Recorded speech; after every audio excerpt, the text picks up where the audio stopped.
The US Open men's and women's finals are all set. Let's do a little preview, assess the matches, and do some predictions. So let's jump into quickly my record on the semifinals. So officially on the semifinals, on the predictions, I ended up going 2 for 4. But in fact, I consider it more 3 for 4 because I really did predict the Osaka and Anisimova match pretty accurately, even though I predicted that Osaka would probably pull it out because of her experience and her confidence and so forth. I did say that if Anisimova played to her full capability, that she would probably win. So I'm going to take that as an accurate assessment, even though my prediction was off. Actually, the assessment was spot on that particular match. And of course, Sinner beat FAA today, and Sabalenka squeaked out the win against Pegula. And that was also quite a good match. And Pegula had some real chances to win that match. And I think you could almost argue that she should have won that match. So anyway, so we have the finals that are set. And of course, I was really wrong about Novak upsetting Carlos. So that's the first time Carlos in a long time has beat Novak on a hard court. And it really was an interesting match because first off, it wasn't really a high quality match.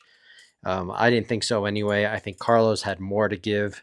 Novak was really struggling with Carlos's kick serve, and that's going to come into play in this assessment for the finals. The kick serve getting up high on Novak was an issue for Novak, and it may very well be an issue for Jannik as well. But let's jump into the women's final first and do a little preview there. And it's going to be a pretty straightforward preview with Sabalenka versus Anisimova. And that's because Sabalenka, of course, has a lot more experience, has a lot more Grand Slam titles, meaning Anisimova doesn't have any. And of course, Anisimova completely froze in her first Grand Slam final at Wimbledon against Iga. So this assessment's going to come it's going to be really quite easy, or at least determine what's going to happen here. If Anisimova plays to her capability, she has more firepower than Sabalenka, is smoother, and can hit Sabalenka off the court. And I don't think Sabalenka has been playing all that great. And if, again, big if, the real Anisimova shows up this time, her footwork is really good because it's on hard courts, much better than it was at Wimbledon. Anisimova will be in control of this match, either negatively or positively, meaning if she has another mental breakdown and freezes up like she did at Wimbledon, then of course Sabalenka is going to win this match.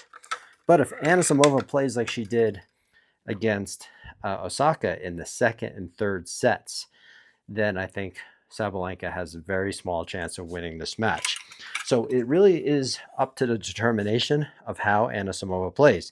Now, many of you might be thinking that Anisimova got over the hump by beating Iga in the quarterfinals, and I'm not so sure. These type of anxiety and pressure-filled situations in a Grand Slam final are different than any other round. They are career makers or breakers. And there's no guarantee that Anisimova won't encounter the same type of issue that she did at Wimbledon. Now, it probably won't be as acute, but make no mistake about it, it could happen again. And if it does, then of course Sabalenka will win this match. So that's what it comes down to. So in terms of prediction, that's really the prediction. It's based on the assessments. I'm not going to predict one player to win over the other. It's going to be based on those factors that I just mentioned. So if Anisimova plays well, she's going to win this match. And if she doesn't play well or she freezes up, Sabalenka will win. That's my prediction. So it's really not a prediction. It's an assessment based on what happens. All right, now let's jump over to the men's finals. So I'm actually glad I was wrong about my upset call for Novak beating Carlos, because I would much rather see another Alcaraz Sinner final. And this is the third time in a Grand Slam they're meeting this year, and the fourth time they're meeting because they also met in the Masters 1000 in Rome. So a really interesting matchup, of course, and many Alcaraz fans will point out that, Sinner is known to be the king of hard courts, but Alcaraz fans will quickly point out that Alcaraz has a better record head-to-head against Sinner on hard courts. It's a 6-2 record since they've been playing in the pros. It's a 6-2 record on hard courts for Alcaraz, and that's what everybody likes to throw out. So how could Jannik be the king of hard courts when Alcaraz has the better record? Well, I think you have to look a little bit deeper, and a lot of people are not looking deep enough, because that 6-2 record is a little bit misleading, or really a lot misleading. The 6-2 record on hard courts, because let's look deeper. One of those victories was just recently in Cincinnati in the finals, where Sinner had to retire because he had illness. So 6-2 becomes 5-2, because you really can't count that, at least taking it into consideration on what might happen in the finals. Two of those wins were also at the Masters 1000 event at Indian Wells over the course of 2 years when they met in Indian Wells. And those are hard courts, but they are hard courts in name only. They play like clay courts. I've played there many times over the past few years. They are exceptionally slow hard courts, and they play slower than most clay courts. So if you want to count that as a hard court win for Alcaraz, yes, technically it is. But he has the advantage on slow courts, that includes slow hard courts. So those are really not accurate reflections if Alcaraz is the better hard court player. And then two of those wins are also in Beijing. And I've played there as well on multiple occasions. Just kidding. I've never played in Beijing. But they are, I don't know if I got any of you on that, but they are, from what my understanding is, they are also slow hard courts. Now, of course, I can't verify that, but if they are slow hard courts, which they seem to be, that takes another 2 wins, as maybe you just toss them out into the garbage in terms of considering their head-to-head record based on hard courts alone. So the hard court record itself is more pretty much even if you take out the slow hard courts. So when it comes to this particular assessment, I don't think I can factor in the hard court records. I think it's going to come down to much more about strategy and who's playing well on Sunday. Okay, so let's talk about the strategy and the court conditions, because I think that this is going to be a big factor. The court conditions seem to be medium fast at the US Open, or lively. Let's call it lively, because there's certainly a pretty good jump to the ball at the US Open this year. And I would not consider them exceptionally fast. So they're sort of in that medium fast range. So who does that favor? Probably neither of them. I think it's pretty much equal there. So, but the ball being lively, I think, does help Alcaraz here a little bit, because at the French Open and at Rome, the kick serve that Alcaraz has had to the ad side against Sinner really caused Sinner some problems. And you saw that in the semifinals against Novak. Novak had big problems with the kick serve as well. But Jannik also has a pretty big kick serve, and it could give Alcaraz some problems as well in that relationship. So that's something to keep in mind, that lively ball bounce could be an issue. In terms of strategy, well, one of the factors that kind of favors Sinner in this case is that there's not a lot of creativity on these lively hard courts, meaning all the advantages that Carlos has, typically the fact that he has a lot more creativity in his drop shots and his volleys and so forth.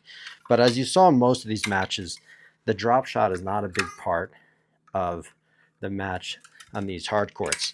You have to just be too precise with the drop shots for them to be effective, and that means you make more mistakes. So I think Carlos loses some advantage of being able to employ his drop shots a lot. You're just not going to see a lot of winning drop shots in this match. However, at the net play, there seems to be a decent opportunity, not a tremendous amount of opportunity, but a moderate amount of possibility to get to the net and end points. And that still applies, and that, of course, favors Alcaraz in this match. So he may be seeing him come to the net. Now, something else I noticed against the match against FAA is that Sinner was really getting pushed off of the baseline, which is the first time I saw him do that all tournament long, which was really surprising. So I don't know if that was just an error, a lapse in judgment, but if you noticed, he wasn't owning the baseline against Felix like he has been all tournament long.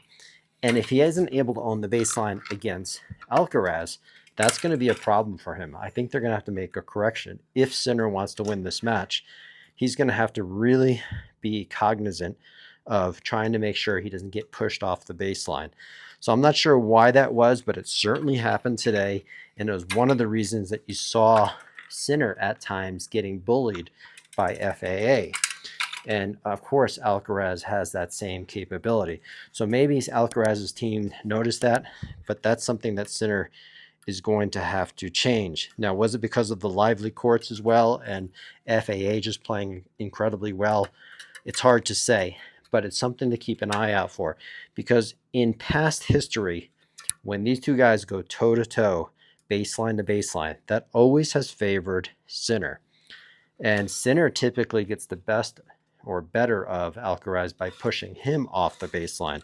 So something to watch for in that respect is who's going to own the baseline the most. Serving is pretty much equal. I think Alcaraz is serving better in terms of the past few matches. His serve is fantastic. He's been serving really well. He's being broken hardly at all. Sinner, of course, was broken tonight in his match against FAA. But he's also been serving incredibly well. So serving is going to be a big part of this match. They're going to need to be able to hold serve. And of course, the person that doesn't hold serve and there's more break points against them, that's going to be a deciding factor in this match. Now, one of the things that may be something to consider for this matchup is who is more prepared. Well, I have to say, I really like the way Alcaraz has handled himself in this tournament. He's taking some off days in between his match days, and he's playing golf, and he's not overhitting and overtraining. On the other hand, Sinner seems to be doing maybe too much. These guys don't need to practice every day. They can do a very light hit or no hit at all on their off days, and I think that's more beneficial, especially if they're having some long matches, which they haven't been. But Sinner's been going out after a lot of his matches and doing extra practice, which just means you're hanging around the facility a little bit more than maybe you should be. Ian, every team has to make that determination of what's best for their mental well-being and their health, of whether they get too much tennis or not. But I really like the way Alcaraz has been handling himself. He's enjoying his time in New York, taking some off days, and I think that's healthy. It gets him away from the court, and when he's ready to play, on the days he has to play, he practices for an hour beforehand, and then he's ready for the match, and he can really commit to that match. So I like Alcaraz's entire disposition and how much fun he's having and really seeming to enjoy the tournament as a whole, which I don't know if I can say the same thing about Sinner. I think maybe he should be, I know it sounds odd, but to be a little less focused. But again, to each their own in that circumstance. It's just something that I thought should be noted when it comes to making this prediction. So how's this going to turn out? I've been right on the 3 matches that these guys have played this year. I've always predicted the winner. In Rome, it was an easy prediction that Alcaraz was going to win that match based on the court conditions and Sinner just returning from his 3-month voluntary suspension. And at Roland Garros, it was also a pretty easy prediction, even though I probably should have been wrong with that prediction, and Sinner should have won that French Open final. In my opinion, in hindsight, I think he should have won that match. But the prediction itself ended up being accurate, and I thought it was a relatively easy prediction. And so was the Wimbledon final prediction, where I predict Sinner to win, which was an upset by many people's thought process, but I didn't think so. I thought Sinner was playing better. I thought the low ball bounce at Wimbledon was going to be a huge advantage for him, and it turned out to be so because it was just really hard for Alcaraz to get Sinner really uncomfortable during Wimbledon.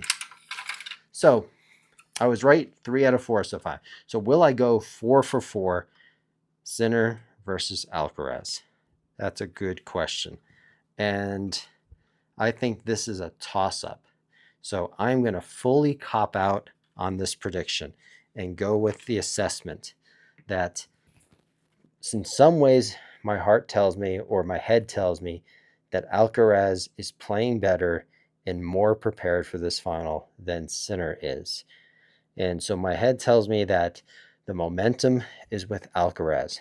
However, my mind also tells me that Sinner on this court surface is probably the better player because there's less variety for Carlos to implement, and that less variety is good for Sinner. So I'm torn, and I think this is a toss-up, so it's literally going to be a toss-up. Heads for Sinner, tails for Alcaraz, Sinner being the number 1 player currently, and this is for the number 1 ranking at the end of this tournament. So we're going to do a little flip here. And what do we have?